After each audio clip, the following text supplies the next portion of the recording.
Hey guys, my name is Yasmina and welcome back to my channel. So 2023 was an interesting reading year for me.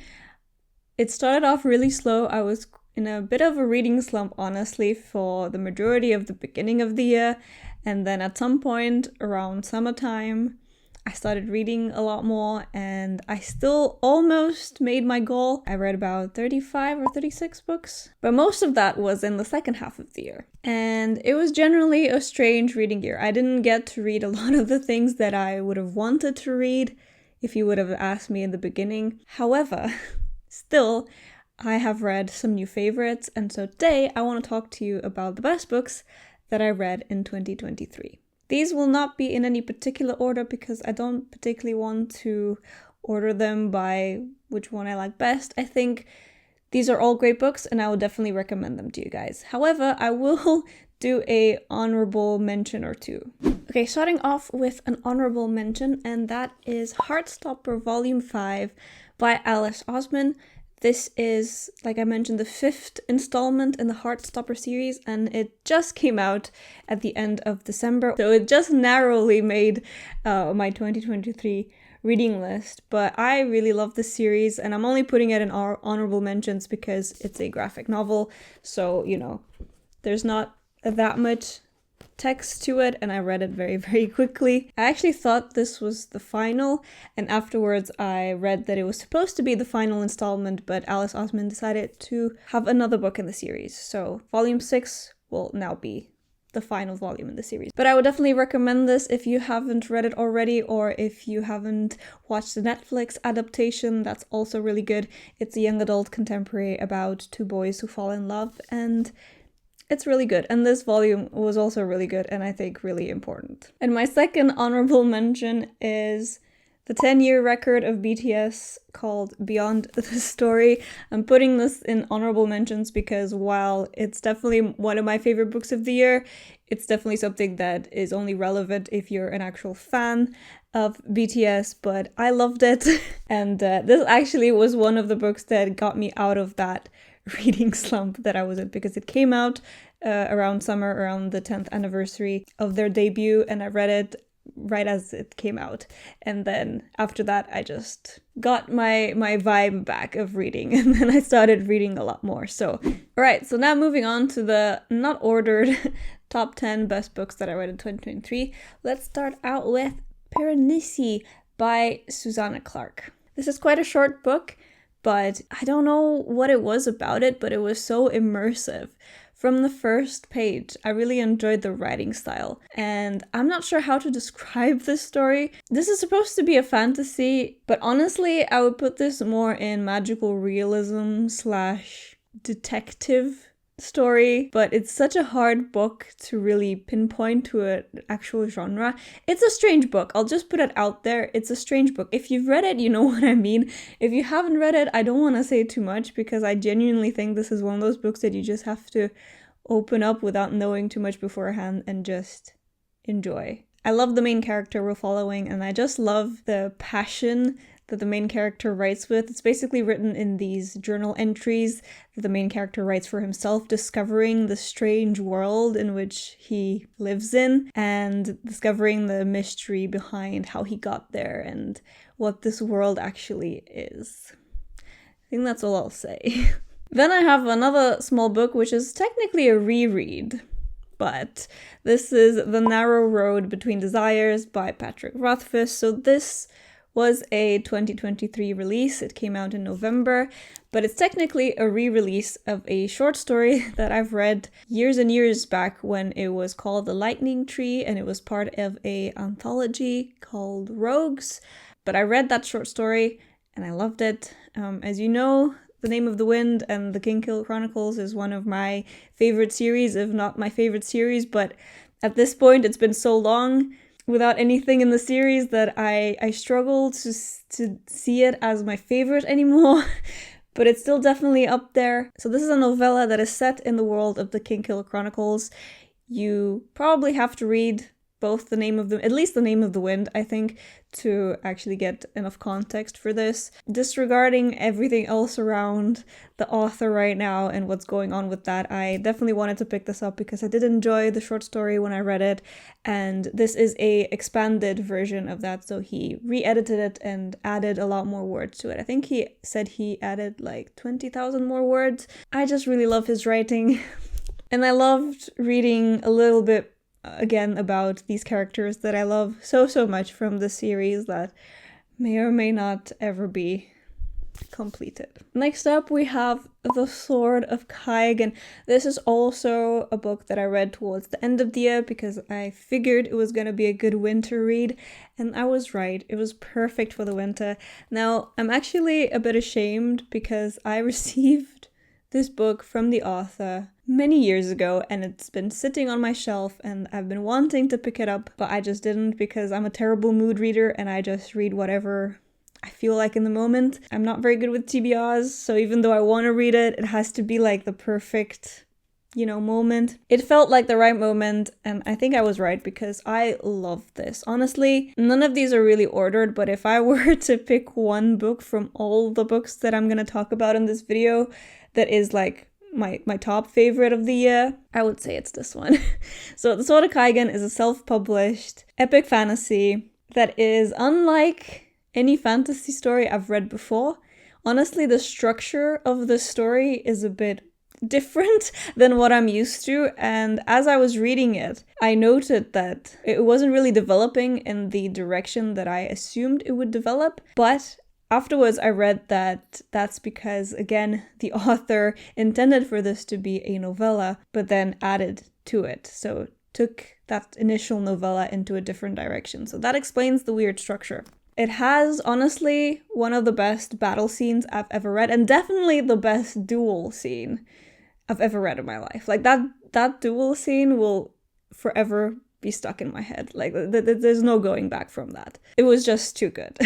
This is a character-driven fantasy about a mother and her son who are both fighters with kind of ice magic type fighting, and about war and the consequences of war. So if you like character-driven stories, if you like mother and child stories, if you like ice magic, if you like epic battle scenes, give this a try. It's a standalone as well, so you don't have to worry about it being a series, and it's honestly fantastic. Then I have a book I technically haven't finished, so I might be cheating a little bit here, but I only have about 100 pages left of this book, and I've read the rest in 2023, so I think it counts because it's definitely one of the best books I read in 2023, and that is The Great Hunt by Robert Jordan, and this is the second book in the epic Wheel of Time series. This was one of the books that actually, unfortunately, put me in a reading slump in the beginning of the year, because I picked this up in the beginning of 2023. I read about 100 pages, and then I just didn't pick it up again until about December of 2023, in which I read everything else except for the last 100 pages. I don't know why, again, it's just about mood reading with me. Needless to say, of course I love it. I really loved the first book in the series, and I think this is definitely way better than the first book, because the first book was too similar to a Lord of the Rings, Fellowship of the Ring retelling for my liking.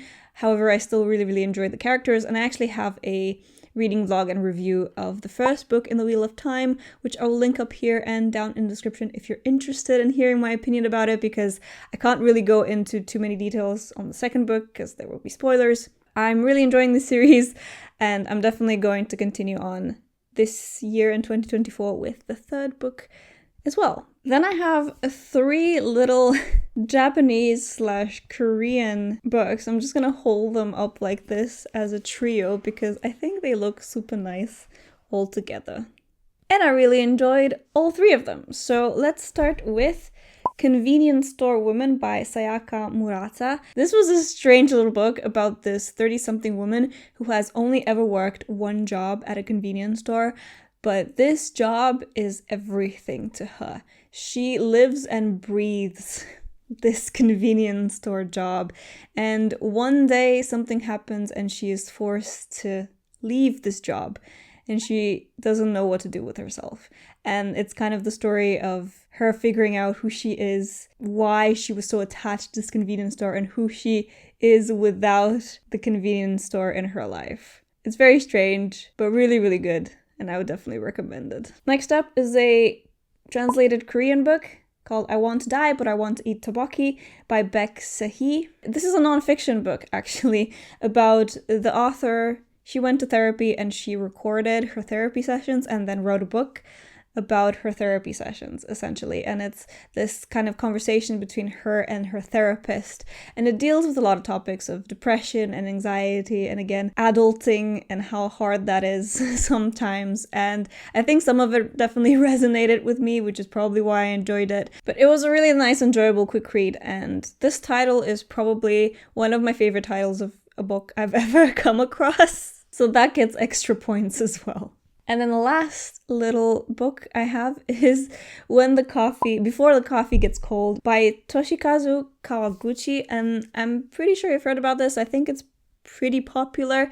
This is, again, kind of I would say it's a magical realism book about time travel. But time travel in this world is only possible in this one cafe, in this one particular table and chair at this very, very small cafe in Tokyo, Japan, and about the people who end up sitting in that chair and going back in time and tightening up loose ends and getting to terms with their past selves and their past traumas and regrets. And it was really good. I'm pretty sure it's part of a larger series, but you don't have to read them as a series. So I might pick up some of the other ones in the future as well. Next book I have is an Emily Henry book called You and Me on Vacation. I think this has an alternate title of The People You Meet on Vacation. I'm pretty sure in the US, but this is the UK edition. I picked this up when I went on vacation, and I've read it when I went on vacation. And I think that definitely has something to do with my enjoyment of the book, because it just was right, for that moment. I was reading it on the beach with the sun on my face, and it just was a really, really good time. This is a kind of friends to lovers story about two best friends. One of them is kind of lost, and the other one is very bubbly and trying to get this one guy out of his shell. And every year they used to take a vacation together, and they haven't done that for the last, I can't remember how many years, about 10 years. They kind of lost contact, but they reconnect, and they try to go on a vacation together again to kind of reconnect their friendship, but that of course turns into a little more than just friendship. But it was really good, and if you're looking for that, nice romance to read on the beach, you can't really go wrong with Emily Henry. So then I have a Sally Rooney book, and this is her latest one, Beautiful World, Where Are You? I really like Sally Rooney. She wrote Normal People, which is still probably my favorite of her books, but I've read all the books that she's published so far. And I really enjoyed this one as well. She has a weird writing style that you kind of either love or hate. Even though it was quite jarring at first when I first read Normal People, I got used to it. And I really enjoy her exploration of characters. And this is, again, a very character-focused literary fiction novel about 4 young adults, again, trying to adult, trying to live their life, and all of the drama and problems that they encounter doing that. Sally Rooney's books are not focused on plot at all, so I wouldn't say that a lot happens necessarily in this book, but again, it's about that character exploration and about people having conversations with each other and digging really deep into their trauma and souls. And if you like that, I think you would like Sally Rooney. And the last book that I want to talk about is one I read on audio, and that is The Anthropocene, reviewed by John Green. This is a non-fiction book. It's essentially a compilation of small essays and musings that John Green wrote about the Anthropocene, about life, about the universe and human nature. And it all kind of, it's this nice blend of facts, but connected very much to personal stories of his. And the audiobook is also narrated by himself. And I just really enjoyed it. John Green is one of my favorite authors, has always been, and it was just really nice listening to this audiobook from his narration and all of the thoughts and musings that go on in his head. I think it was really interesting and deep and personal, but also because it's John Green, quite funny at times as well. So I would definitely recommend that. Okay, those I think were all the books that I wanted to talk about today. I hope I didn't miss anything. But like I said, it's been a kind of an up and down reading year for me in 2023. I'm hoping 2024 will be better. I will have another video up with some tentative TBR books that I want to get to in 2024. Like I mentioned, I'm very much a mood reader, so any TBR of mine is definitely tentative. But yeah, I hope you enjoyed this video, and definitely let me know A, if you've read any of the books that I mentioned today and what you thought of them, and B, what were some of your favorite books that you read in 2023. Thank you so much for watching. I hope you have a great day, and I'll see you next time with a new video. Bye!